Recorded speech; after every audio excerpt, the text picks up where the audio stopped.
Welcome to class 12th। आपके लिए accounts कोई नया सब्जेक्ट नहीं है।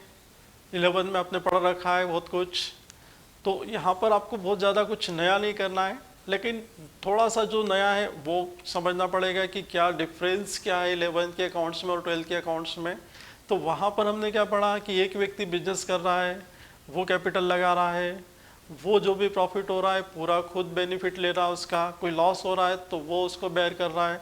मतलब कुल मिलाकर के एक अकेला व्यक्ति जो है वो ही वहाँ पे सब कुछ कर रहा था। अब यहाँ पर जब हम आ गए, तो जब हम थोड़ा सा बड़ा बिजनेस पे आ गए, तो एक व्यक्ति क्या होता है कि बहुत ज़्यादा कैपिटल नहीं लगा सकता है, बहुत ज़्यादा एफर्ट्स नहीं लगा सकता है, बहुत ज़्यादा आइडियाज़ नहीं लगा सकता है, बहुत ज़्यादा ब्रेन्स यूज़ नहीं कर सकता है। तो हमें क्या होता है, ऐसे व्यक्तियों की ज़रूरत पड़ती है जो कैपिटल भी लगा दें, कुछ लोग कैपिटल लगा दें, कुछ लोग आइडियाज़ दे दें। इस तरह से 2 लोग 3 लोग 4 लोग, मतलब कम से कम 2, और उससे ज़्यादा आप जितने भी लेना चाहें ले सकते हैं। पार्टनरशिप में जो मैक्सिमम नंबर है वो 50 हो सकते हैं। तो इस तरह से 2 या 2 से ज़्यादा लोग मिलकर के कोई बिजनेस करना शुरू करते हैं, तो वो उसमें ज़्यादा कैपिटल जो की रिक्वायरमेंट भी पूरी हो सकती है, कुछ नए आइडियाज़ मिल जाते हैं। तो इस तरह से क्या होता है कि जब 2 या 2 से ज़्यादा लोग मिलकर बिजनेस कर रहे हैं तो वो पार्टनरशिप हो जाती है।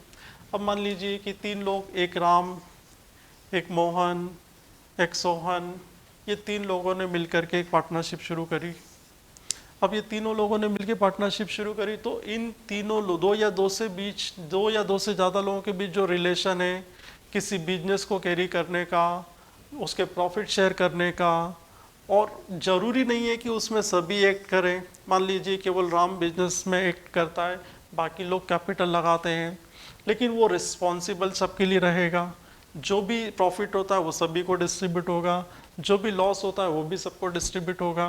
तो पार्टनरशिप जो भी है वो बस इतना सा ध्यान रखना है कि 2 या 2 से ज़्यादा लोग मिलकर के बिजनेस करेंगे तो पार्टनरशिप हो जाएगी। अब इसमें 3 टर्म आती है। एक तो ये कि पार्टनर कौन है, दूसरा फॉर्म, और तीसरा आ जाए तो इसमें फॉर्म नेम, फॉर्म्स नेम। ये 3 चीज़ें इसमें हम समझ लें पार्टनर। अब जैसे राम एक पार्टनर है, मोहन एक पार्टनर है, सोहन एक पार्टनर है, लेकिन हम जब तीनों को कलेक्टिवली एक साथ बोलेंगे तो फिर पार्टनर नहीं बोलेंगे, उनको क्या बोलेंगे, फॉर्म। अब मान लीजिए राम मोहन सोहन ने मिलकर के एक फॉर्म शुरू करी, उसका नाम इन्होंने डाल दिया, इन्होंने उसका नाम कोई भी मोनिका गैलेक्सी या इस तरह से कोई एक फॉर्म का नाम दे दिया। तो ये जो फॉर्म का नाम दिया, ये जो है ये फॉर्म्स का नेम हो जाएगा। तो 3 चीज़ें हैं, एक तो अलग अलग बोलेंगे तो पार्टनर बोलेंगे, एक साथ बोलेंगे तो फॉर्म बोलेंगे, और जिस फॉर्म का ये बिजनेस, जिस फॉर्म के नाम से बिजनेस कर रहे हैं वो फॉर्म का नाम हो जाएगा, फॉर्म्स नेम हो जाएगा। तो ये चीज़ें ध्यान रखना है आपको पार्टनरशिप में। इसके बाद जब हम आगे आ जाएं तो इसके कुछ कैरेक्टरिस्टिक्स होते हैं, इन्हीं चीज़ों को लेके हम इसके कुछ कैरेक्टरिस्टिक्स बना सकते हैं। एक नंबर ऑफ पार्टनर्स, तो नंबर ऑफ पार्टनर्स में ये होता है कि कम से कम 2 तो होने ही चाहिए, क्योंकि 2 के बगैर पार्टनरशिप कर नहीं सकते हो। 2 से ज़्यादा भी हो सकते हैं, लेकिन कितने हो सकते हैं, तो 50 तक ले सकते हो। जो गवर्नमेंट है उसने अनुमति दे रखी है कि आप 50 लोग भी मिलकर पार्टनरशिप कर सकते हो, लेकिन वो बहुत लंबी पार्टनरशिप हो जाती है, इसलिए ज़्यादातर ये होता है कि 3 4 5 लोग मिलकर के ही पार्टनरशिप करते हैं। तो ये पहली कंडीशन इसकी है कि पार्टनर कम से कम 2 होना चाहिए। अब जो पार्टनर हैं, अब जैसे मान लीजिए कि 3 पार्टनर हैं, राम मोहन सोहन, तो उसके लिए क्या क्वालिफिकेशन चाहिए, क्या होना चाहिए जब वो व्यक्ति पार्टनर बन सकता है। तो पहली क्वालिफिकेशन, पहली कंडीशन पूरी करना है कि उसको, उसकी एज जो है वो 18 ईयर्स की होना चाहिए। यदि वो 18 ईयर्स का है या उससे ज़्यादा है तो पार्टनर बन सकता है। दूसरी चीज़, उसका माइंड साउंड हो, स्वस्थ मस्तिष्क का हो, यानी कि पागल ना हो। तीसरी चीज़, किसी लॉ ने, किसी कानून ने उसको डिसक्वालीफाइड नहीं किया हो किसी बिजनेस को करने के लिए। यदि ये 3 कंडीशन पूरी करता है कोई व्यक्ति तो वो बिजनेस में पार्टनर बन सकता है। तो पहली चीज़, 2, कम से कम 2 पार्टनर, ज़्यादा से ज़्यादा 50 हो सकते हैं, और उसको पार्टनर बनने के लिए 3 चीज़ें होना चाहिए जो अभी मैंने आपको बताई। उसके बाद नेक्स्ट आ जाएं तो उनका सेकंड कैरेक्टरिस्टिक्स पार्टनरशिप का होता है प्रॉफिट मोटिव, जो भी वो बिजनेस कर रहे हैं वो प्रॉफिट मोटिव से कर रहे हैं, करना चाहिए। कोई चैरिटेबल इंस्टीट्यूट नहीं खोलना हमको। तो ध्यान रखिए उनका सेकंड जो ऑब्जेक्ट होता है वो प्रॉफिट मोटिव होता है, और उस प्रॉफिट को शेयर भी करना है, डिवीजन भी करना है, डिस्ट्रीब्यूशन भी करना है। जो भी प्रॉफिट होगा वो तीनों को बांटना है। ऐसा नहीं कि कोई एक को ले ले, एक ही ले लेगा। तो हम आगे देखेंगे कि कैसे बांटना है, वो सब चीज़ें बात करेंगे हम। इसके बाद नेक्स्ट चीज़ पे आ जाए तो लॉफुल बिजनेस। बिजनेस ऐसा हो जो लॉफुल हो, मतलब जो कानून द्वारा उसको मान्यता दी गई हो, कानून ने उसको इलीगल डिक्लेयर नहीं किया हो, लॉ ने उसको इलीगल डिक्लेयर ना किया हो। तो ध्यान रखिए कि पहली चीज दो, कम से कम दो पार्टनर होना चाहिए, प्रॉफिट डिवीजन होना चाहिए, लॉफुल बिजनेस होना चाहिए।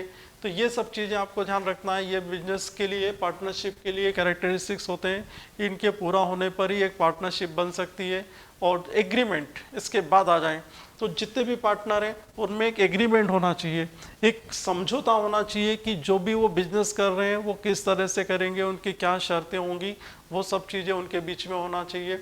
और यदि ये सब चीज़ें हैं, और दूसरी चीज़ के अलावा एक चीज़ और कैरेक्टरिस्टिक्स में हम ले सकते हैं कि जो भी बिजनेस कर रहे हैं वो सभी के द्वारा चलाना है। ऐसा ज़रूरी नहीं है सभी मिलके चलाएं, अच्छी बात है, लेकिन तीनों ने पैसा लगाया, एक व्यक्ति भी चला सकता है, दो व्यक्ति भी चला सकते हैं, तीनों व्यक्ति मिलके भी चला सकते हैं। तो इस तरह से ये इसके कैरेक्टरिस्टिक्स हो गए जो आपको याद रखना है। तो हम बात कर रहे हैं पार्टनरशिप के कैरेक्टरिस्टिक्स या फीचर्स की, कि पार्टनरशिप के क्या फीचर्स होते हैं, क्या कैरेक्टर्स होते हैं। तो उसमें सबसे पहले आता है नंबर ऑफ पार्टनर्स, यानी कि 2 या मोर पर्सन। कम से कम 2 लोग होना चाहिए या उससे ज़्यादा होना चाहिए तो ही हम पार्टनरशिप कर सकते हैं। 3 लोग मिलकर, जैसे एक राम है, एक मोहन है, एक सोहन है, ये 3 मिलकर जैसे बिजनेस करते हैं तो ये पार्टनरशिप हो जाएगी। यानी कि कम से कम 2 लोग तो होना ही चाहिए, ज़्यादा से ज़्यादा 50 भी हो सकते हैं। लेकिन यहाँ पे ध्यान रखेंगे हम कि जो भी पार्टनर आप बना रहे हैं या जो पार्टनर मिलके काम करना चाह रहे हैं उनके लिए 3 कंडीशन पूरी होना चाहिए। एक तो वो माइनर ना हो, मतलब उसकी एज 18 साल या उससे ज़्यादा की हो। दूसरा वो साउंड माइंड का हो, पागल ना हो। और तीसरा उसको किसी कानून ने, किसी लॉ ने डिस्क्वालीफाइड नहीं किया हो, तो ही पार्टनर बन सकता है। तो ध्यान रखिए 3 चीज़ें पूरी होने पर ही कोई व्यक्ति पार्टनर बन सकता है। 18 ईयर्स का हो, साउंड माइंड का हो और डिस्क्वालीफाइड ना हो। उसके बाद नेक्स्ट कैरेक्टरिस्टिक्स इसका आता है कि लॉफुल बिजनेस हो। जो भी आप बिजनेस कर रहे हो वो इलीगल ना हो, किसी कानून ने उसको इलीगल डिक्लेयर ना किया हो। जैसे कुछ स्टेट में हमारे वाइन को जो है बैन कर रखा है, वहाँ पे वाइन का बिजनेस नहीं कर सकते हैं। तो यदि किसी कानून ने किसी बिजनेस को बैन कर रखा हो तो ऐसा बिजनेस नहीं करना है। तीसरा डिवीज़न ऑफ प्रॉफिट, जो आप बिजनेस में प्रॉफिट अर्न करेंगे वो सबको डिस्ट्रीब्यूट करना पड़ेगा। तो उसके बाद हम चलें तो इसके बाद आता एग्रीमेंट। अब इनके जो बिजनेस शुरू किया तो वो उनके बीच में एक एग्रीमेंट होता है, एक समझौता होता है। और वो एग्रीमेंट जो होता है वो ओरल भी हो सकता है और रिटर्न भी हो सकता है। ओरल में आपस में बैठ करके कि ऐसा करेंगे वैसा करेंगे, इस तरह की कुछ चीज़ें चर्चा करके और हम डिसाइड कर सकते हैं। लेकिन रिटर्न एग्रीमेंट होता है तो वो ज़्यादा अच्छा होता है। और जब वो रिटर्न एग्रीमेंट होता है तो वो जो होती है वो उसको बोलते हैं पार्टनरशिप डीड, जिसमें बहुत सारी कंडीशंस डाल दी जाती है, कुछ शर्तें रख दी जाती है, कुछ क्या क्या तरीके होंगे बिजनेस करने के, वो सब चीज़ें उसमें लिख दिए जाते हैं। वो सब लिखने के बाद उन पे सब पार्टनर अपने साइन कर देते हैं। राम अपना साइन कर देगा, मोहन अपना साइन कर देगा, सोहन अपना साइन कर देगा। तो वो एक रिटर्न एग्रीमेंट हो जाएगा जो हम बोलते हैं पार्टनरशिप डीड। तो इसके बारे में और हम आगे पढ़ने जा रहे हैं। तो ये डीड एग्रीमेंट 2 तरह के हो सकते हैं, या तो ओरल हो सकता है या फिर रिटर्न हो सकता है। तो ये सब चीज़ें आपको ध्यान रखना है कि कम से कम 2 लोग होना चाहिए, बिजनेस लॉफुल होना चाहिए। एक चीज़ इसमें एक कैरेक्टरिस्टिक और होता है कि जो भी बिजनेस कर रहे हैं तीनों लोग मिलके, राम मोहन सोहन, तो ये जरूरी नहीं है कि तीनों को ही बिजनेस में काम करना है या तीनों को ही बिजनेस एक साथ मिलके चलाना है। हो सकता है इसमें कुछ लोग कैपिटल लगा दें, कुछ काम करने के लिए केवल राम ही रहे, तो ये अकेला भी उसको बिजनेस को रन कर सकता है, या 2 लोग मिलके रन कर सकते हैं, या तीनों लोग मिलके भी रन कर सकते हैं। तो इस तरह से यदि एक भी करेगा तो वो एक्टिंग फॉर ऑल, वो सबके लिए एक्टिंग फॉर ऑल रहेगा, रिस्पॉन्सिबिलिटी सबकी रहेगी। यदि ये अकेला काम करता है, प्रॉफिट होता है तो भी सब में डिस्ट्रीब्यूट होगा, यदि ये लॉस होता है तो भी सब में डिस्ट्रीब्यूट होगा। तो ये ध्यान रखना कि ज़रूरी नहीं है जितने पार्टनर हैं उनको सबको काम करना है, कोई एक भी उनके बिहाफ में काम कर सकता है। तो नेक्स्ट टॉपिक हम इसमें ले रहे हैं partnership deed. Partnership deed means partnership agreement. Agreement से मतलब जिसमें सब पार्टनर एग्री हो, किसी एक बात पर सब सहमत हो जाए, वो पार्टनरशिप एग्रीमेंट। तो बहुत सारी बातें ऐसी होती है जिसमें हो सकता है कि राम कुछ अलग बोल रहा है, मोहन कुछ अलग बोल रहा है, सोहन कुछ अलग बोल रहा है।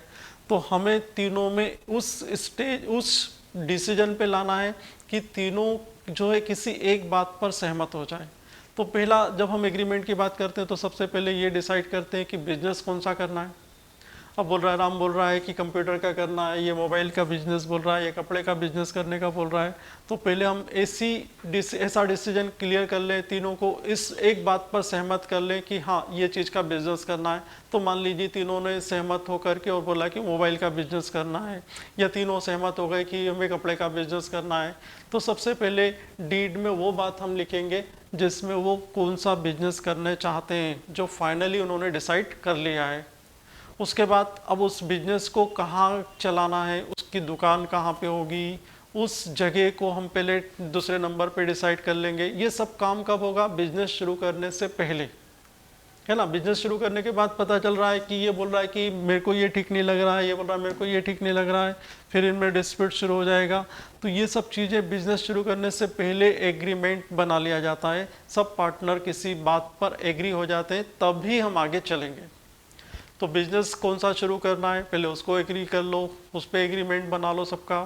बिजनेस में किस जगह पे बिजनेस डालोगे, कितनी कैपिटल लगाना है, कितना ड्राइंग्स कर सकते हो, प्रॉफिट शेयर कैसे होगा, ऐसी बहुत सारी बातें। जो आपने बैंक अकाउंट भी खोलना पड़ेगा, तो बैंक अकाउंट को ऑपरेट करने का राइट किसको होगा। अब मान लीजिए कि डिसाइड कर दिया कि राम बैंक अकाउंट को ऑपरेट कर सकता है, या मोहन ऑपरेट कर सकता है, या सोहन ऑपरेट कर सकता है, या हो सकता है कि तीनों के साइन लगेंगे तभी बैंक अकाउंट ऑपरेट होगा। तो ऐसी बहुत सारी चीज़ें होती है जो पार्टनरशिप का बिजनेस शुरू करने से पहले हमें डिसाइड करना होती है। बिजनेस शुरू करने के पहले यदि डिसाइड नहीं करोगे तो बाद में कोई भी डिस्प्यूट होगा तो प्रॉब्लम आएगी, ये बहुत ज़्यादा दिन तक आप बिजनेस नहीं कर पाओगे। इसलिए यदि बहुत ज़्यादा दिन तक बिजनेस करना है तो ये सब चीज़ों पे आपको पहले से ही डिसीजन ले लेना चाहिए। तो पहले एक डिसीजन, बिजनेस क्या करना है, बिजनेस की जगह क्या होगी, कैपिटल कितनी होगी, ड्राइंग क्या होगा, कैपिटल पे इंटरेस्ट कितना होगा।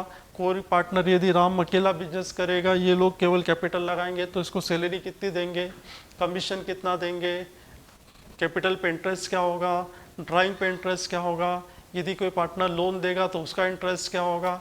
ये सब चीज़ें हम एक रिटर्न एग्रीमेंट बना लेते हैं, एक डीड बना लेते हैं। तो ये बहुत सारी चीज़ें होती है जिसमें हम सबकी सहमति ले लेते हैं, और जब सहमति होती जाती है तो हम उसको फाइनलाइज करते जाते हैं, और लास्ट में जब वो पूरी डीड तैयार हो जाती है तो सब पार्टनर उसमें अपने साइन कर देते हैं। जैसे राम ने साइन कर दिया, मोहन ने साइन कर दिया और श्याम ने साइन कर दिया, तो ये एक फाइनल डीड बन गई। अब इन फ्यूचर कुछ भी डिस्प्यूट होता है तो हम इसके बेस पर उसको सुधार देंगे कि हमने पहले डिसाइड कर लिया था कि इंटरेस्ट ऑन कैपिटल इतना रहेगा। अब मान लीजिए इसने 5 लाख रुपए की कैपिटल लगाई, इसने 3 लाख की कैपिटल लगाई, इसने 2 लाख की कैपिटल लगाई। तो ये बोल रहा है कि इंटरेस्ट की रेट ज़्यादा रखो, ये बोल रहा है कि 10% से दो, ये बोल रहा है कि 6% से दो, ये बोल रहा है कि 4% से दो। ये 10% क्यों बोल रहा है? क्योंकि इसने ज़्यादा कैपिटल लगाई है, तो ये उसको लगेगा कि मुझे ज़्यादा बिजनेस का ज़्यादा इंटरेस्ट मिल जाएगा। ये कम क्यों बोल रहा है? क्योंकि इसने कम कैपिटल लगाई है। तो ये सब चीज़ें पहले से डिसाइड कर ली जाएगी तो अच्छा रहेगा कि भाई 6% देना है, सबने एग्री कर लिया तो हम बस इसी से देंगे, ताकि बाद में कोई डिस्प्यूट ना हो। इस डीड के क्या फ़ायदे होते हैं, क्या बेनिफिट होते हैं, क्या एडवांटेज होते हैं, तो उसमें सबसे पहले मेन चीज़ होती है कि जो हमने पार्टनर्स को राइट्स दिए हैं, जो ड्यूटीज़ दी हैं, जो रिस्पॉन्सिबिलिटीज़ दी हैं, यदि कोई पार्टनर मान लीजिए कि ये दोनों मिलकर के और श्याम के खिलाफ जाते हैं, इसकी कुछ राइट्स को जो है वो नहीं मानते हैं या उसको प्रोटेक्ट नहीं करते हैं, तो ये अपने राइट को प्रोटेक्ट करने के लिए अपनी पार्टनरशिप डीड को जा सकता है कि देखो ऐसा हुआ था।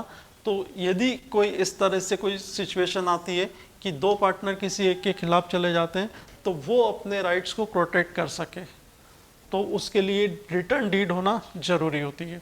और दूसरी चीज़, इन फ्यूचर यदि कोई भी डिस्प्यूट होता है तो वो भी डिस्प्यूट हम जो है इन डीड के बेस पर, ये जो डीड बना रखी है, जो डीड में जो हमने पॉइंट्स लिख रखे हैं उसके बेस पर हम उसको रिजॉल्व कर सकते हैं, उसको सुधार सकते हैं। तो पार्टनरशिप के कुछ और इम्पोर्टेंट प्रोविजंस भी होते हैं, वो थोड़ा सा मैं आपको शॉर्ट में बता दूं। जैसे कि हमने अभी डिसाइड किया था या अभी हमने पढ़ा था कि किसी पार्टनर को हम कब ले सकते हैं, जब वो 18 ईयर्स का हो, साउंड माइंड का हो, तो ये सब चीज़ें भी होती। लेकिन कभी कभी ऐसी सिचुएशन भी आ जाती है कि किसी माइनर को भी हम पार्टनर बना सकते हैं, लेकिन कब, जब सभी पार्टनर एग्री हो तो हम किसी माइनर को जो 18 ईयर्स का कम है उसको भी पार्टनर बना सकते हैं, लेकिन केवल बेनिफिट के लिए, बिजनेस में प्रॉफिट शेयर करने के लिए। तो एक ये प्रोविज़न भी ध्यान रखना कि माइनर को भी हम पार्टनर बना सकते हैं यदि सभी पार्टनर एग्री हो, लेकिन प्रॉफिट शेयर करने के लिए। दूसरा ये है कि जब कोई पार्टनर नया एडमिशन लेता है, अब जैसे मान लीजिए 3 पार्टनर तो है, एक पार्टनर और कृष्ण आ गया, अब इसको एडमिशन देना या नहीं देना है। यदि डीड में आपने लिखा हुआ है कि एडमिशन, जब नया पार्टनर आएगा तो उसको एडमिशन कैसे देंगे, किसको ये राइट दिया, मान लो राम को राइट दे रखा है तो राम यदि चाहेगा तो एडमिशन दे सकते हैं। यदि इस तरह की कोई बात नहीं हो तो तीनों पार्टनर जब तक एग्री ना हो, नए पार्टनर को हम एडमिशन नहीं दे सकते। इसी तरह से यदि कोई पार्टनर रिटायरमेंट लेता है, कोई पार्टनर यदि बिजनेस छोड़कर जाता है, मान लीजिए श्याम बिजनेस छोड़ के जाना चाहता है, ये रिटायरमेंट ले रहा है, तो यदि ये रिटायर होता है तो प्रॉब्लम ये है कि वो रिटायर होने के लिए भी डीड में आपकी कोई बात लिखी होना चाहिए कि रिटायरमेंट के टाइम पे किस तरह से कोई पार्टनर रिटायर हो सकता है।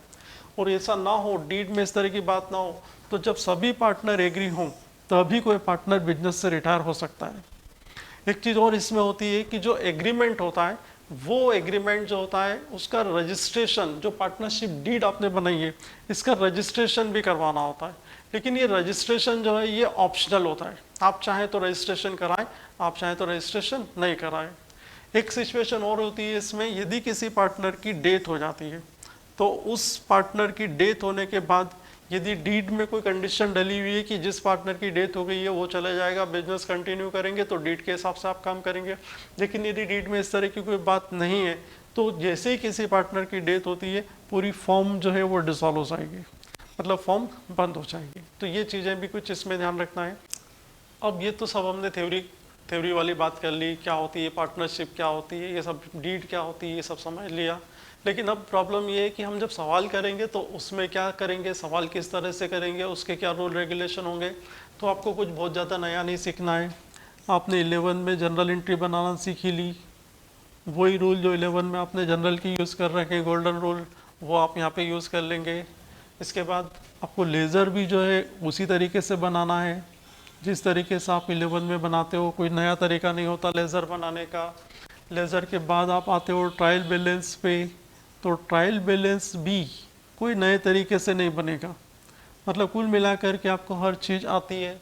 ट्रायल बैलेंस के बाद जब आप फाइनल अकाउंट पे आते हैं जिसमें आप trading and profit and loss account बनाते हैं, वो भी वैसे ही बनाना है, trading and profit and loss account, उसमें भी कोई नया तरीका यूज़ नहीं करना है। तो trading and profit and loss account में आपको थोड़ा सा शॉर्ट में एक बार रिकेप करवा देता हूँ। आप सबसे पहले ट्रेडिंग अकाउंट में ओपनिंग स्टॉक लिखते हैं, सेकंड नंबर पे आप परचेस लिखते हैं, ये आपको सबको याद होगा। इधर सेल्स लिख देते हैं, क्लोजिंग स्टॉक लिख देते हैं, और इधर कुछ डायरेक्ट एक्सपेंसेस और जो होते हैं वो लिख देते हैं। उसके बाद यदि आपको याद हो तो एक प्रॉफिट निकलता है जिसको हम बोलते हैं यहाँ पर ग्रॉस प्रॉफिट। तो ये सब चीज़ें हमको आती है, ये सब चीज़ें हमने वैसे ही सीखा, वैसे ही यहाँ पर भी होता है, कुछ नया नहीं होता है। इस ग्रॉस प्रॉफिट को हम इधर ट्रांसफ़र कर देते हैं बाय ग्रॉस प्रॉफिट। कुछ इनकम होती है तो वो इधर दिखा देते हैं, rent received, commission received, discount received. कुछ इनडायरेक्ट एक्सपेंसेस होते हैं वो यहाँ लिख देते हैं हम। उसके बाद यहाँ पर एक प्रॉफिट आता, उसको हम बोलते हैं नेट प्रॉफिट। तो ये सब चीज़ें हमें आती है जो हमने 11 में कर रखी है, वही चीज़ें हमें यहाँ भी करना है, कुछ नया नहीं करना है। अब यहाँ पर प्रॉब्लम क्या होती है और 11 में और यहाँ पे क्या फ़र्क होता है, तो हम क्या अभी जैसे शुरू में भी देखा हमने कि ये नेट प्रॉफिट हुआ, और यदि हमने 11 का फाइनल अकाउंट कर रहे हैं तो पूरा का पूरा नेट प्रॉफिट एक सोल प्रोप्राइटरशिप जो होती है, जो एक अकेला बिजनेसमैन होता है वो पूरा खुद ही ले लेता है। तो कुछ सवाल में ज़्यादा करने का नहीं रहता, सीधे उसके कैपिटल में ले जाके हम ऐड कर देते हैं। लेकिन अब यहाँ पे प्रॉब्लम ये है कि यहाँ पे तो तीन तीन पार्टनर हैं, राम भी है, मोहन भी है, सोहन भी है, और भी हो सकता है। तो ये प्रॉफिट इन सबको हमें डिस्ट्रीब्यूट करना है। तो उस प्रॉफिट को डिस्ट्रीब्यूट करने के लिए हमें एक अकाउंट और बनाना पड़ता है, जो इसमें सबसे इंपॉर्टेंट अकाउंट होता है, जिसको हम बोलते हैं profit and loss appropriation account. जो इसके बाद प्रॉफिट एंड लॉस का एक्सटेंशन होता है, और वो क्यों होता है कि जितने भी पार्टनर हैं, मैं यहाँ पे नाम लिख दें तो जैसे राम है, मोहन है, सोहन है, तो इन तीनों को वो जो प्रॉफिट हुआ है कैसे डिस्ट्रीब्यूट करें। तो वो डिस्ट्रीब्यूट करने के लिए हमें ये अकाउंट बनाना होता है, जिसको हम बोलेंगे profit and loss appropriation account. अब जैसे ये जो हम नेट प्रॉफिट निकाला हमने, हम इसी से शुरुआत करेंगे इसकी। हमारा फॉर्मेट वही रहेगा, मालूम है, पार्टिकुलर्स अमाउंट, पार्टिकुलर्स अमाउंट। ये जो नेट प्रॉफिट है, नेट प्रॉफिट कहाँ से लेके आ रहे हैं, तो ये P&L अकाउंट से नेट प्रॉफिट लेके आ रहे हैं। ये वाला ट्रेडिंग अकाउंट होता है, ये वाला प्रॉफिट एंड लॉस अकाउंट होता है। तो नेट प्रॉफिट हम प्रॉफिट एंड लॉस अकाउंट में से लेके आ रहे हैं, इसलिए यहाँ पर हम नाम लिख देंगे by profit and loss account, जहाँ से वो चीज़ आ रही है, और ब्रैकेट में लिख देंगे नेट प्रॉफिट।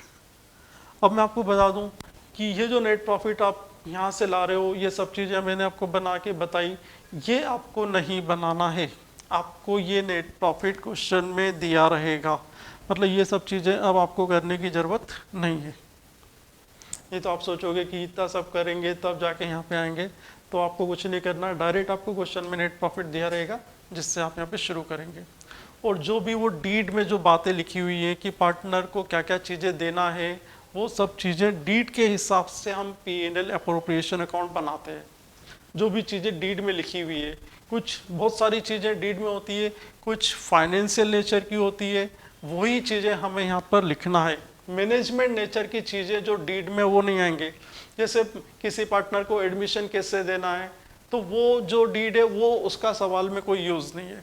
किसी पार्टनर का रिटायरमेंट कैसे होगा, तो वो डीड की बात का यहाँ पे कोई यूज़ नहीं है। यहाँ पे फाइनेंशियल नेचर की कि किस पार्टनर को कितनी सैलरी देना है, किस पार्टनर को कितना इंटरेस्ट ऑन कैपिटल देना है, किस पार्टनर को कमीशन देना है, ड्राइंग्स का इंटरेस्ट कितना क्या होगा, वो चीज़ें जो कहीं ना कहीं फाइनेंशियल नेचर की हो। ध्यान रखिए, एडमिशन कैसे होगा, रिटायरमेंट कैसे होगा, वो सब चीज़ें मैनेजमेंट नेचर की होती है, वो यहाँ नहीं आएगी। तो यहाँ पर यदि हम इसका फॉर्मेट समझे कि क्या क्या आ सकता है। अच्छा, एक चीज़ और हो सकती है कि ज़रूरी नहीं हो नेट प्रॉफिट हो सकता है कि सवाल में आपको नेट इस तरफ बैलेंस निकला हुआ हो, मतलब नेट लॉस हो, तो आप उसकी शुरुआत यहाँ से करेंगे, यानी टू प्रॉफिट एंड लॉस और नेट लॉस। तो दोनों में से कोई एक सिचुएशन हो सकती है, या तो नेट प्रॉफिट हो सकता है या फिर नेट लॉस हो सकता है। ज़्यादातर क्वेश्चन में आपको प्रॉफिट ही मिलेगा। और क्या चीज़ें मैक्सिमम हम इसमें या लिख सकते हैं, तो एक चीज़ इसमें होती है इंटरेस्ट ऑन ड्राइंग्स, जो यहाँ पर हम क्रेडिट साइड में दिखाएंगे। अब जैसे तीन पार्टनर हैं, तो तीनों पार्टनर का जो भी ड्राइंग्स है, जैसे राम, मोहन, सोहन, इनका इंटरेस्ट ऑन ड्राइंग, ध्यान रखिए ड्राइंग नहीं, ड्राइंग का इंटरेस्ट। और ये ड्राइंग का इंटरेस्ट यहाँ क्यों लिख रहे हैं हम, तो ड्राइंग का इंटरेस्ट जो होता है वो ये फॉर्म के लिए इनकम होता है। जो पार्टनर ने फॉर्म से पैसा लिया है, तो फॉर्म उससे इंटरेस्ट मांग रही है या इंटरेस्ट ले रही है, तो ये जो इंटरेस्ट ऑन ड्राइंग है ये फॉर्म के प्रॉफिट को बढ़ाएगा, इसलिए हम इसको इधर दिखाएंगे। ध्यान रखिए, ये P&L अकाउंट के वही रूल है कि इनकम आपको इस तरफ लिखना है और एक्सपेंसेस यहाँ लिखना है, जो इस P&L को बनाने के लिए होते हैं वही।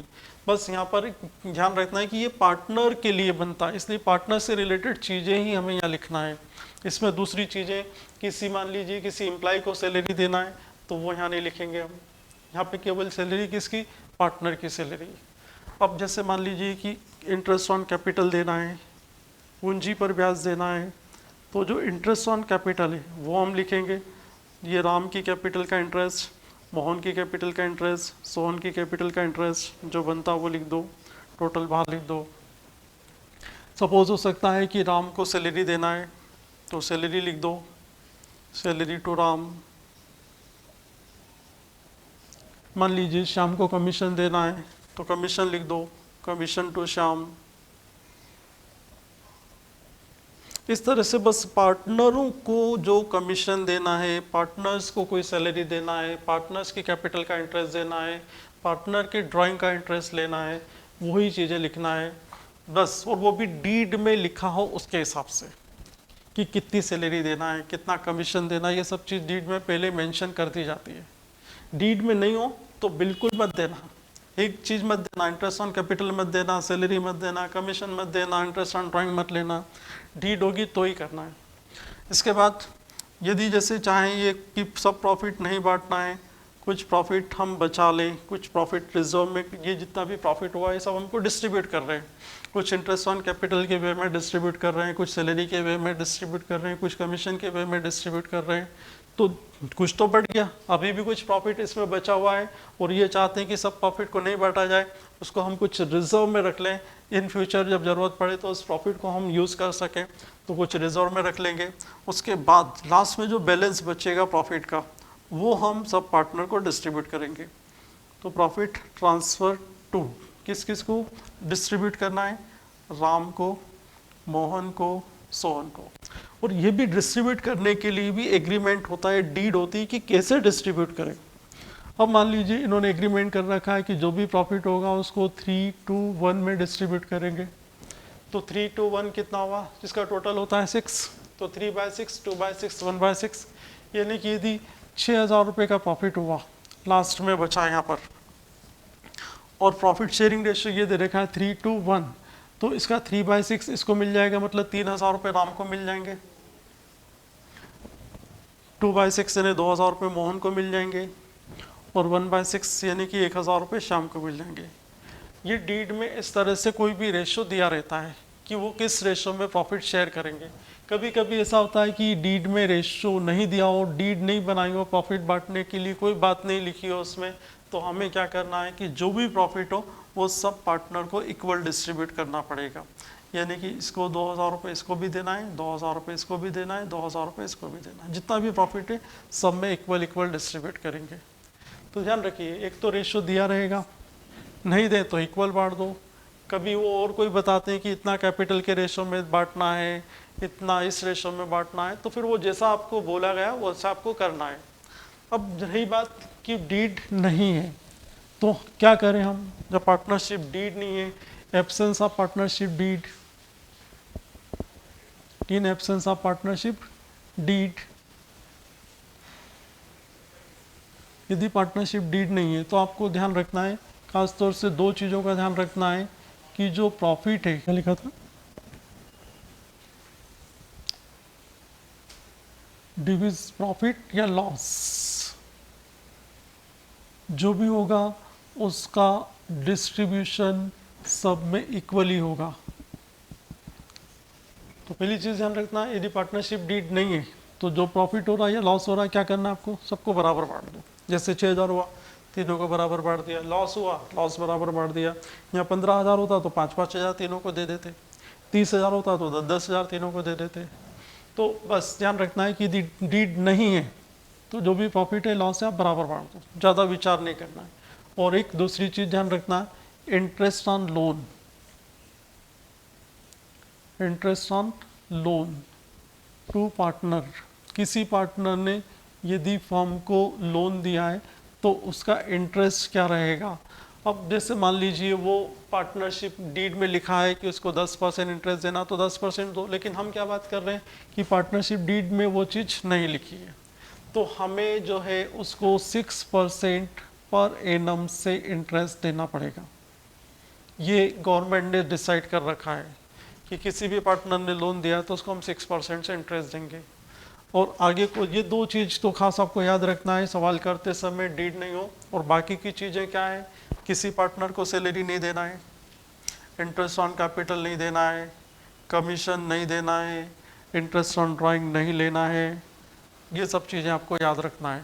डीड नहीं हो तो कुछ भी नहीं दो, सीधे उठा करके, यदि रिजर्व हो तो ठीक, नहीं तो सीधा प्रॉफिट बांटो। एक चीज़ इसमें आप ध्यान रखना कि ये जो आप P&L अप्रोप्रिएशन अकाउंट बना रहे हो उसमें यही यदि कोई चीज़ आएंगी तो यही आएंगी, इसके अलावा कोई चीज़ नहीं आएगी।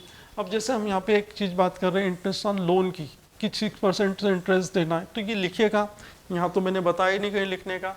तो एक्चुअल में ये जो चीज़ होती है, ये पार्टनर को जो लोन पे इंटरेस्ट देना वो एप्रोप्रिएशन नहीं होता है, वो एक चार्ज होता है कि देना ही है। ये सब चीज़ें जो है ये एप्रोप्रिएशन होती है कि आपका प्रॉफिट होगा तो हम देंगे और प्रॉफिट की लिमिट तक देंगे। लेकिन कुछ चीज़ें ऐसी होती है जो चार्ज होती है, वो प्रॉफिट हो या लॉस हो आपको देना ही पड़ती है। तो कभी इंटरेस्ट ऑन लोन आपको देना पड़े और इन्होंने पहले नहीं लिखा हो उसको, तो आप यहाँ पे कहीं नहीं दिखाएंगे। अब जैसे मान लीजिए कि आपका जो प्रॉफिट है वो 1,00,000 रुपये का हुआ, वहाँ से लेकर आए हम, और इंटरेस्ट ऑन लोन जो है वो 5,000 रुपये बन रहा है, तो आप इंटरेस्ट ऑन लोन यहाँ माइनस करके दिखा दोगे। मतलब आप प्रॉफिट जो दिखाओगे तो वो 1,00,000 नहीं दिखाओगे, 95,000 दिखाओगे। तो ध्यान रखना, कभी इंटरेस्ट ऑन लोन दिखाना हो तो आप उस प्रॉफिट में से माइनस करके दिखा दोगे, उसको यहाँ पे कहीं शो नहीं करना है, बस डिडक्ट कर देना है। और ये सब चीज़ें अप्रोप्रिएशन होती है, ध्यान रखना। लेकिन इंटरेस्ट ऑन लोन या पार्टनर को रेंट देना है, तो वो चीज़ें, पार्टनर को रेंट देना, पार्टनर को इंटरेस्ट ऑन लोन देना है, वो अप्रोप्रिएशन नहीं होता, वो चार्ज होता है। वो हमें सेपरेटली प्रॉफिट में से डिडक्ट करके नेट प्रॉफिट को कम करके डायरेक्ट दिखा देना है।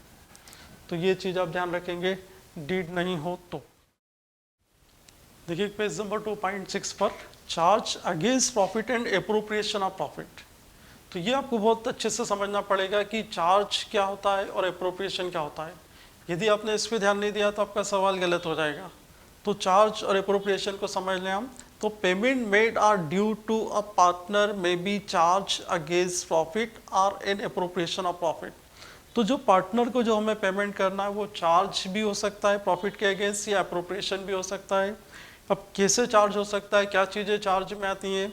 तो charge against profit means that is an expenses for the firm and it is paid whether the firm earns profit और इनकर लॉस।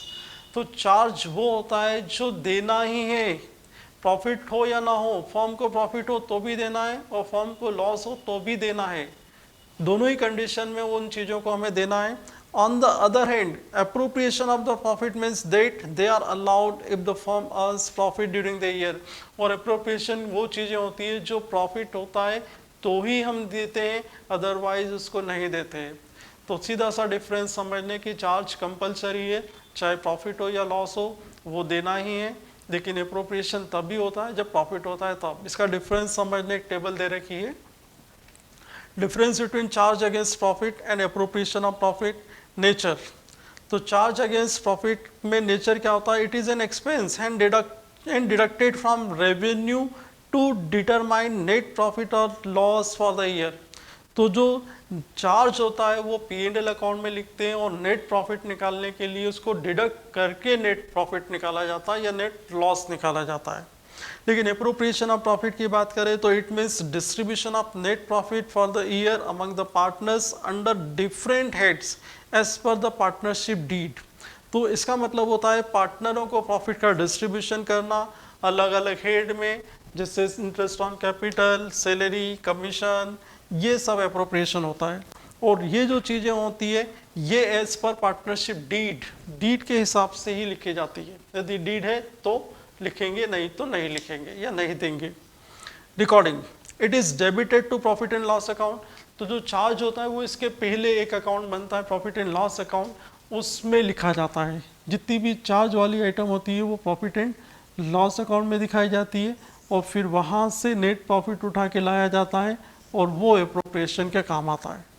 तो चार्ज कहाँ पे रिकॉर्ड करते हैं? तो P&L अकाउंट में लिखते हैं, डेबिट करते हैं, और it is debited to profit and loss appropriation account. और जो एप्रोप्रिएशन होता है वो प्रॉफिट एंड लॉस के डेबिट में दिखते हैं। मतलब ये जो इंटरेस्ट ऑन कैपिटल है, सैलरी है, कमीशन है, खास तौर से ये तीनों चीज़ें याद रखना, ये एप्रोप्रिएशन होती है।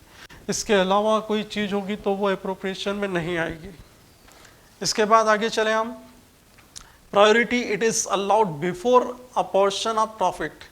तो जो चार्ज होता है वो प्रॉफिट को डिस्ट्रीब्यूट करने से पहले ही यहाँ लिख दिया जाता है। मतलब प्रॉफिट को डिस्ट्रीब्यूशन करने के पहले आपको चार्ज की एंट्री यहाँ बनानी पड़ेगी, और भूल गए हो तो प्रॉफिट में से माइनस करके फिर आपको यहाँ पे प्रॉफिट लिखना है।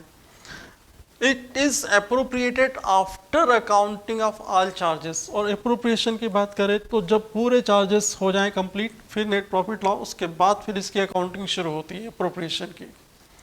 इसके बाद एग्जांपल्स में आ जाएं तो rent paid to a partner, interest on loan by partner etcetera. तो किसी पार्टनर को रेंट देना है, किसी पार्टनर को उसके लोन का इंटरेस्ट देना है, ये चार्ज होता है जो यहाँ नहीं लिखना है। यदि यहाँ लिखना भूल गए हो तो माइनस करके आप यहाँ पे लिखेंगे, नहीं तो आप बनाना पड़े तो यहाँ पर आप दिखाएंगे उसको किसी पार्टनर को रेंट देना है या किसी पार्टनर को इंटरेस्ट ऑन लोन देना है। तो ये चीज़ें जो है हम वहाँ पर लिखेंगे P&L अकाउंट में। और इसके एग्जांपल लें तो salary to partner, interest on capital, transfer to a profit to general reserve etcetera. तो ये चीज़ें अप्रोप्रिएशन का एग्जांपल है। Salary, interest on capital, commission to partner, profit का रिजर्व में ट्रांसफ़र करना, ये अप्रोप्रिएशन के एग्जांपल है। और चार्ज के एग्जांपल में हमने देखा रेंट देना है पार्टनर को या उसके इंटरेस्ट, लोन का इंटरेस्ट देना, वो सब चार्ज के आइटम हो जाएंगी। तो ये ध्यान रखना है आप इनको, अप्रोप्रिएशन क्या होता है और चार्ज क्या होता है। क्लियर? तो ये जो हमने पढ़ा in absence of partnership deed में क्या करते हैं, तो उसका एक इलिस्ट्रेशन समझते तो और ज़्यादा क्लियर हो जाएगा ये कि किस तरह से हमें जब डीड ना हो तो सवाल करना है। तो इलिस्ट्रेशन 1 पेज नंबर 2.5 पर है ये। Amrish, Lalit and Charu are partners in the firm without a partnership deed. तो 3 पार्टनर है, एक अमरीश जिसको ए नाम दे दें, एक ललित और एक चारू, 3 पार्टनर है। और ये जो पार्टनरशिप कर रहे हैं विदाउट पार्टनरशिप डीड, कोई डीड नहीं बनाई इन्होंने, कोई एग्रीमेंट नहीं किया, नॉर्मली बस मिलजुल के और ऐसे ही कोई बिजनेस शुरू कर दिया बिना किसी डीड के, तो फिर हमें कैसे सवाल करना है। तो फिर मैं आपको बता दूं कि ये चीज़ें ध्यान रखना है। Number 1, Amrish has contributed more capital than other partners and demands interest on capital at the rate of 10% per annum, but Lalit and Charu do not agree with him। तो ये अमरीश, इसने ज़्यादा कैपिटल लगाई और ज़्यादा कैपिटल लगाई तो ये चाहता है कि कैपिटल पे 10% इंटरेस्ट मिले। इन्होंने कम कैपिटल लगाई, ये नहीं चाहते हैं कि कैपिटल पे इंटरेस्ट मिले, क्योंकि मालूम है कि इनकी कैपिटल कम है तो इंटरेस्ट कम मिलेगा। इसने ज़्यादा कैपिटल लगाई है तो इसको ज़्यादा इंटरेस्ट मिलेगा। तो ये चाहता है कि कैपिटल पे इंटरेस्ट दें, लेकिन डीड नहीं है तो आपको इंटरेस्ट ऑन कैपिटल नहीं देना है, याद रखना है। तो इसका मतलब ये है, ये अमरीश जो बोल रहा है उसकी बात हम नहीं मानेंगे, वो उसको हम जो है एक्सेप्ट नहीं करेंगे, और ये एल और सी की बात मानेंगे, क्योंकि ये सही बोल रहे हैं, क्योंकि पार्टनरशिप डीड नहीं होती तो इंटरेस्ट ऑन कैपिटल देते ही नहीं है। इसने ज़्यादा कैपिटल लगाई है तो भी हम कोई इंटरेस्ट ऑन कैपिटल नहीं देंगे, क्योंकि डीड नहीं है। सेकेंड पॉइंट इसका, Lalit devotees full time in the business. तो जो ललित है वो पूरा टाइम दे रहा है, and demands a salary of ₹5,000 per month, but Amrish and Charu do not agree with him. तो ललित, अब ये दूसरा पार्टनर, ये ज़्यादा टाइम दे रहा है, ये ज़्यादा टाइम दे रहा है बिजनेस को चलाने के लिए, तो ये डिमांड कर रहा है कि सैलरी दो, लेकिन फिर वही बात, डीड नहीं है तो सैलरी देनी ही नहीं है, तो हम इसकी बात एक्सेप्ट नहीं करेंगे। हम ध्यान रखेंगे कि किसी को भी सैलरी हमें नहीं देना है, डीड नहीं है तो। Number 3, Charu demands interest on the loan of 50,000 given by her at the market rate of interest, that is at the rate of 12%। तो चारू ने जो है एक लोन दे रखा है फॉर्म को 50,000 रुपये का, और ये बोल रही है कि इसको मार्केट रेट से इंटरेस्ट दिया जाए 12% से। लेकिन हमने जैसे डीड में पढ़ा कि यदि पार्टनरशिप डीड नहीं है तो इंटरेस्ट ऑन लोन किस रेट से देते हैं हम, 6% से। तो हम देंगे तो सही इंटरेस्ट इसको, लेकिन 12% से नहीं देंगे। किस रेट से देंगे, 6% पर एनम से। और यदि इस 50,000 रुपये पर हमें 6% से इंटरेस्ट देना पड़े तो 3,000 रुपये का इंटरेस्ट इसका बनेगा जो हम इसको देंगे। इसके बाद जो नेक्स्ट पॉइंट इसमें बता रहे, Amrish has withdrawn ₹10,000 from the form for his personal use. Lalit and Charu demands that interest on drawings should be charge at rate of 10% per annum. तो ये अमरीश जो है इसने ड्राइंग किया, कितने रुपए का ड्राइंग किया, 10,000 रुपये का। और ये जो ड्राइंग किया तो बाकी के पार्टनर बोल रहे हैं कि इस पर इंटरेस्ट लो, इस ड्राइंग पर, और वो भी किस रेट से लो, तो ये बोल रहे हैं कि उस पर 10% से interest low, interest on drawing 10% से। लेकिन एक रूल हमने ये भी देखा कि जब पार्टनरशिप डीड नहीं हो तो इंटरेस्ट ऑन ड्राइंग भी नहीं होता है। तो हम जो है इनकी डिमांड जो है एक्सेप्ट नहीं करेंगे, क्योंकि इंटरेस्ट ऑन ड्राइंग नहीं होता है जब तक कि डीड ना हो, किसी से भी हम इंटरेस्ट ऑन ड्राइंग नहीं लेंगे। इसके बाद नेक्स्ट पॉइंट इसका बता रहा है profit before taking into account any of the above claim was ₹50,000 at the end of the first year of the business. तो एक साल जो शुरू साल खत्म हुआ इनका, तो साल के आखिर में इनका 50,000 रुपये का प्रॉफिट हुआ। कोई भी चीज जो अभी तक ऊपर बताई गई थी उसको अभी इन्होंने कंसीडर नहीं किया है। और Amrish demands share of profit in the capital ratio. तो ये जो अमरीश जिसने ज़्यादा कैपिटल लगा रखी है वो डिमांड कर रहा है कि कैपिटल के रेशो में प्रॉफिट शेयर करो। उसको मालूम है कि इसकी कैपिटल ज़्यादा है तो प्रॉफिट शेयर भी इसका ज़्यादा आएगा। लेकिन फिर वही चीज़ जब पार्टनरशिप डीड नहीं होती है तो प्रॉफिट जो होता है वो हम कैपिटल के रेशो में डिस्ट्रीब्यूट नहीं करते, इक्वली डिस्ट्रीब्यूट करते हैं, बराबर डिस्ट्रीब्यूट करते हैं। तो ध्यान रखेंगे कि ये हम अमरीश की बात यहाँ पे स्वीकार नहीं करेंगे। उसके बाद एक लास्ट पॉइंट इसमें बता रखा है Lalit wants to introduce his son Inder as partner, Charu object to his proposal. तो ये ललित जो है ये चाहता है कि उसका जो एक लड़का है इंदर उसको पार्टनरशिप में ले लिया जाए, जबकि चारू जो है वो ऑब्जेक्ट ले रही है इस पे कि नहीं लेंगे। तो इसमें एक चीज़ और मैं बता दूं कि पार्टनरशिप डीड यदि नहीं है तो हम किसी भी पार्टनर को एडमिशन तब तक नहीं दे सकते जब तक कि सभी पार्टनर एग्री ना हो जाएं। जब सब पार्टनर एग्री हो जाएंगे तो ही हम किसी नए पार्टनर को एडमिशन दे सकते हैं। तो ध्यान रखिए कि हम ये ललित के लड़के इंदर को पार्टनरशिप में इंक्लूड नहीं करेंगे, उसको पार्टनरशिप में शामिल नहीं करेंगे, उसको पार्टनर नहीं बनाएंगे। और अब रही बात तो जो प्रॉफिट हुआ है वो 50,000 का प्रॉफिट हुआ है। अभी तक जितनी भी चीज़ों पर जो भी इन्होंने डिमांड करी थी, किसी ने सैलरी की डिमांड करी थी, किसी ने इंटरेस्ट ऑन ड्राइंग की, वो तो सब रहना नहीं है, वो सब हमें स्वीकार नहीं करना, एक्सेप्ट नहीं करना है। लेकिन हाँ, ये जो लोन दिया था 50,000 का उस पर 6% से इंटरेस्ट जरूर देंगे, 3,000 रुपये। वो देने के बाद जो 47,000 का प्रॉफिट रहेगा वो हम तीनों को डिस्ट्रीब्यूट करेंगे, एक अम्बरीश को, ललित को और चारू को, और बराबर बराबर। तो ये ध्यान रखना है कि आपको जब सवाल करेंगे तो ये रूल बहुत अच्छे से समझ लेना है, नहीं तो पार्टनर क्या क्या डिमांड करेंगे हम उनके हिसाब से चलने लगेंगे तो सवाल गलत हो जाएगा। हमें रूल के हिसाब से चलना है। यदि डीड में वो सब बातें कही गई हैं तो हम डीड के हिसाब से उसको करेंगे, और डीड में नहीं कही गई हैं तो ये ध्यान रखना है कि प्रॉफिट और loss equally, interest on loan 6% से देना है, किसी पार्टनर को इंटरेस्ट ऑन कैपिटल नहीं देना है, किसी पार्टनर को सैलरी नहीं देना है, किसी पार्टनर को कमीशन नहीं देना है, प्रॉफिट इक्वल डिस्ट्रीब्यूट करना है, इंटरेस्ट ऑन ड्राइंग नहीं लेना है। ये सब चीज़ें ध्यान रखेंगे और इसी के हिसाब से सवाल करेंगे। और कोई नया पार्टनर यदि एडमिशन लेता है तो वो तभी हम उसको एडमिशन देंगे जब सब पार्टनर एग्री हो जाए। तो यदि एक भी ऑब्जेक्ट ले रहा है तो हम उस नए पार्टनर को एडमिशन नहीं देंगे। तो ये इलिस्ट्रेशन 1 रहेगा जो इस पे बेस्ड है।